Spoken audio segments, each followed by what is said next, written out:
เจ้าจงมองดูในขันน้ำที่อยู่ตรงหน้าข้าแล้วเจ้าจะรู้เอง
ในอดีตชาติของเจ้าแล้วใช่ไหมแต่ชาตินี้ถึงอย่างไรแม่ก็ต้องช่วยลูกให้สมหวังถึงแม่ตายแม่ก็ยอม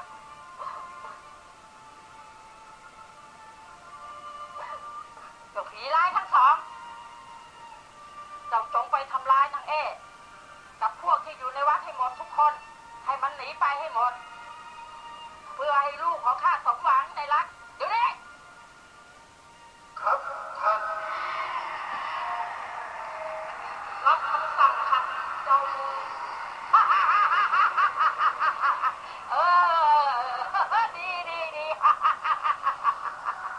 แล้วข้าจะรีบตามไปสมทบช่วยพวกเจ้ากำจัดศัตรูของลูกข้าอีกทีเจ้าไปเดี๋ยวนี้วัดศรีสะทองนี้ถ้าใครทำไม่ดีผีจะมาอาละวาดแต่ถ้าทำดีผีก็จะให้โชคลาภนะครับมีพระราหูปกปักรักษาฉะนั้นคุณไซมอนถ้าจะเดี๋ยวเกิดอาจจะเจอผีเกิดจะอาจจะเจออะไรที่ไม่ดีได้เดี๋ยวคุณไซมอนเอาคัมภีร์ปราบผีเนี่ยไปเพื่อที่จะทำการร่ำเรียนเผื่อปกป้องตัวเองเพราะคุณไซมอนเป็นฝรั่งที่ค่อนข้างทะลึ่งนะครับค่อนข้างทะลึ่งเป็นเจ้าของบริษัท FR Product และยังทะลึ่งอีกจะได้หายทะลึ่ง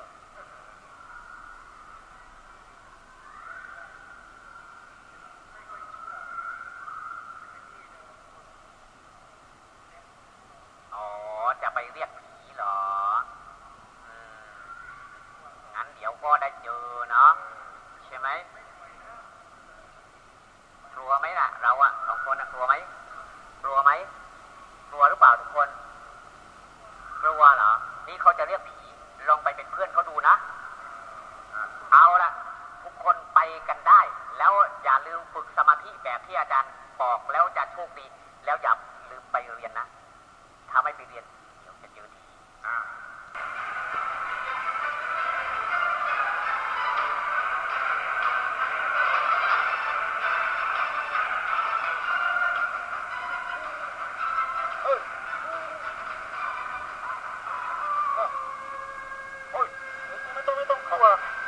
มอนจัดการให้เซมอนมีวางคาถา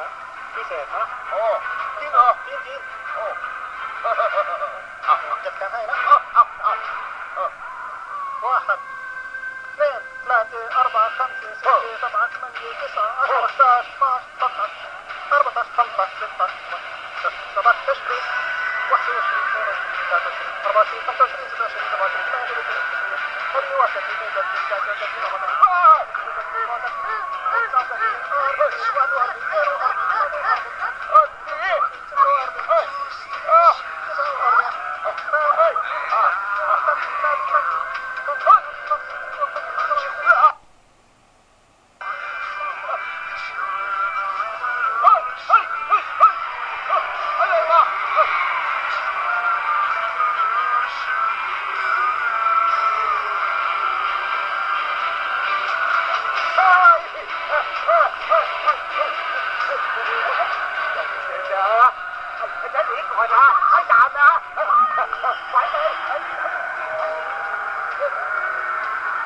ปล่อยมันไปทำไมวะเนี่ย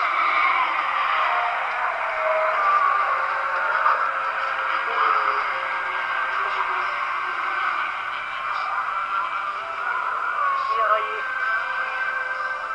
เฮ้ยผีเดี๋ยวไม่ต้องกลัวนะว่าทำไมواحد اثنين ثلاثة أربعة خمسة ستة ثمانية تسعة 11 12 13 14 15 16 17 18 19 20 21 22 23 24 25 26 20 สำเร็จแล้วว่าต่อไป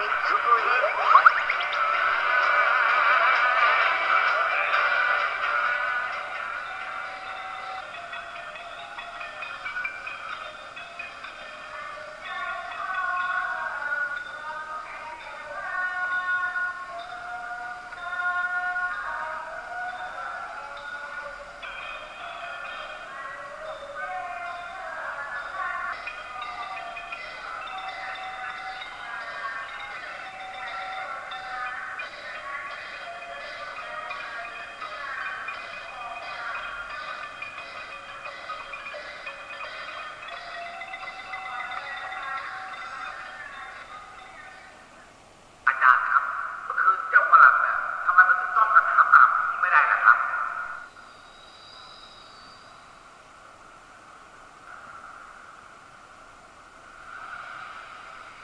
อ๋อรู้แล้ว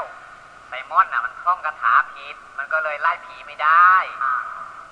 ใช่ครับพอดีพ่อขี้เกียจออกไปอ่านก็เลยทางขา